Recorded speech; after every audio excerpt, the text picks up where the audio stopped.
Et oui, vous l'utilisez peut-être pour naviguer sur Internet depuis des années. Eh bien, c'est son anniversaire. Oui, il a 10 ans, le navigateur Firefox. Et pour l'occasion, nous recevons Tristan Nitto, représentant de la fondation Mozilla, ce matin sur 01nettv.com.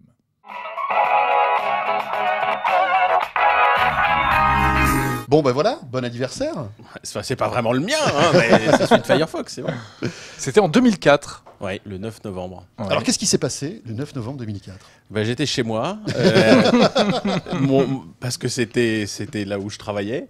Enfin, j'étais bénévole. Hein, vous étiez déjà chez Firefox, ouais. Oui. Et mon Wi-Fi était en panne, alors donc je suis allé demander le code du Wi-Fi de ma voisine du dessus.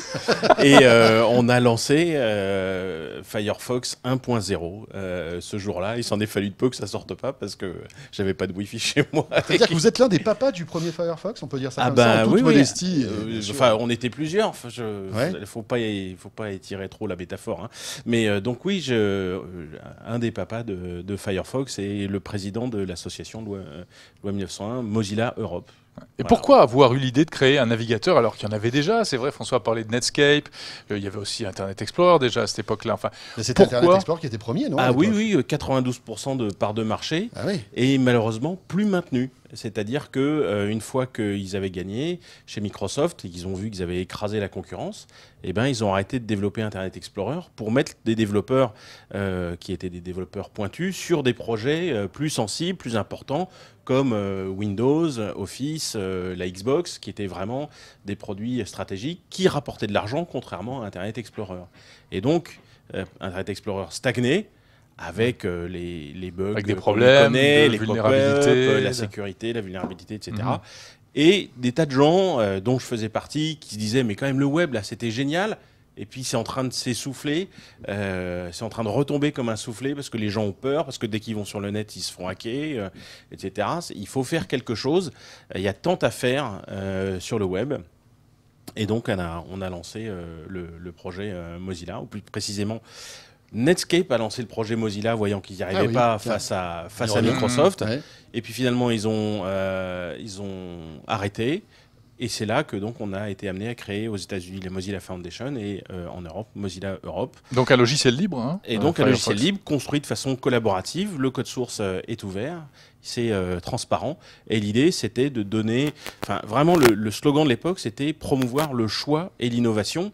Le choix, c'était en fait rompre la situation de monopole et rétablir l'innovation pour qu'à nouveau les navigateurs fassent des progrès.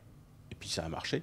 Reconnaître aujourd'hui, puisque la concurrence est là et que l'innovation, on a pu la constater ces 10 dernières années. Alors aujourd'hui, quelle est la part de marché de Firefox? Combien d'internautes utilisent Alors, ce navigateur? ça dépend à qui on demande et sur quel périmètre on mesure. Par exemple, en Pologne, on est quasiment à 50% de part de marché. On doit être à un peu plus de 40% en Allemagne. Et en France, ça doit être aux alentours de 20-25%. C'est-à-dire qu'il y a Chrome qui est arrivé par là. Et c'est-à-dire qu'on lui a ouvert la route, alors ils sont engouffrés.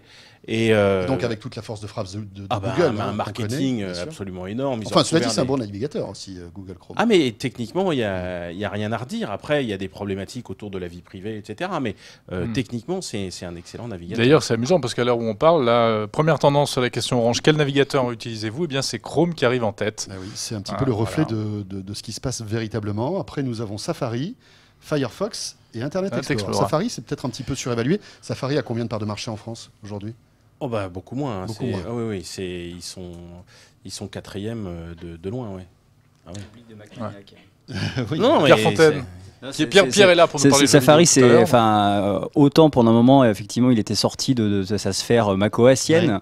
Il avait fait une sortie sur Windows et puis finalement, il est rentré chez lui, quoi, parce que il faisait pas le poids effectivement face à Firefox. Et puis ça coûte cher aussi de développer pour plusieurs plateformes. Tout à fait. Donc ils ont arrêté. Et alors, quelles leçons il faut tirer aujourd'hui? Est-ce que ça a vraiment changé les choses? Qu'est-ce qui se serait passé s'il n'y avait pas eu Firefox? Alors, je crois que s'il y a une leçon à retenir, c'est que parfois les choses ont l'air un peu désespérées. Hein. C'est-à-dire que quand il y a 92% de part de marché pour Internet Explorer, et ben, en fait, une bande de bénévoles, il y avait 13 employés dans le monde pour Mozilla quand on a relevé le défi. Et ben, c'est possible, en fait, si on se décarcasse et qu'on a vraiment envie de trouver des nouvelles façons de faire. Et en l'occurrence, c'était la première fois que un projet de logiciel libre comme ça se faisait sur Internet à une telle échelle. Et ben, on a réussi à changer le destin. Et donc, s'il y avait qu'une leçon à retenir peut-être pour le futur, c'est que quand les choses ont l'air désespérées, eh ben, il faut pas se résigner, il faut retrousser ses manches et puis se mettre au boulot. Et puis bah, si on est concentré et qu'on a vraiment envie, bah, ça peut marcher.